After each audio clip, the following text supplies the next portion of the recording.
আসসালামু আলাইকুম। আমি বর্তমান লোকেশনটা দিচ্ছি, আপনারা দেখেন।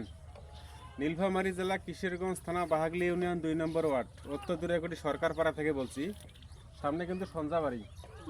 এখানে একটা বিষয় হচ্ছে যে নদী যে দিক দিয়ে যাবে যাবে, সমস্যা নাই, কিন্তু যখন এখানে আব্দুল গফুর নামে একটা লোক ছিল, আমার ভাইয়া আব্দুল গফুর নামে ভাই, ওনার বাড়ির সামনে সঞ্জাবাড়ি থেকে লোক এসে এই জায়গাটার মধ্যে কেটে দিয়েছে।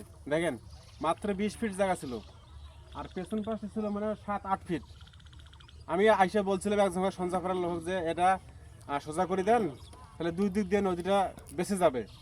উনি বলছে যে না, আমরা কাটি দেবো না, আপনি যেমনি হয় হবে।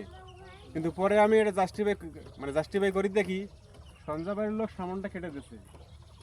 মানে আব্দুল গফুরের বাড়ির সামনে যে নদীটা আছে, এখানে প্রায় 20 ফিটের মধ্যে ছিল, এটা সঞ্জা পাড়ার লোক কেটে দিচ্ছে। আর পেছন পাশে আসছিল 7-8 ফিট। ওরা এখন আমাদের গ্রামের লোক কাটলো না, এমনিতে বাইরে হয়ে গেল, এটা এখন সঠিক তথ্য পাই নাই। তো আপনারা দেখেন, এখানে কিন্তু আমরা অনেক লোক বসবাস করি। আর বিশেষ করে আমাদের যিনি এমপি, ওনার নাম যেন কি, আব্দুল মোত্তাকিন। বিশেষ করে এই ভিডিওটা শেয়ার করবেন, যাতে ওনার কাছে ভিডিওটা যা পৌঁছে যে আমাদের বর্তমান অবস্থা খারাপ। এটা যে কিশোরগঞ্জ থেকে যে আমাদের নদীটা বাইর হয়েছি, এটা কিন্তু মনে করেন যে আমাদের যত গ্রামের লোক আছে, নিজের অর্থায়নে বাঁশ কিনা নদীর মধ্যে বাঁশ গাড়তেছে। তো আমি শুধু এইটুকু আবেদন করব আপনাদের কাছে, ভিডিওটা সর্বোচ্চ শেয়ার করে দেবেন।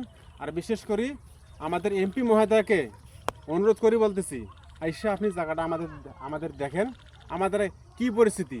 আমরা শুধু আমরা কিশোরগঞ্জবাসী আপনাদের কাছে চাই রাস্তাঘাট উন্নয়ন, শিক্ষা ব্যবস্থা, যোগাযোগ ব্যবস্থা, এইগুলাই চাই আমরা। আর কিছু আপনাদের কাছে চাই না। শুধু আপনারা আসেন, এসে দেখে যান আমাদের কি অবস্থাটা।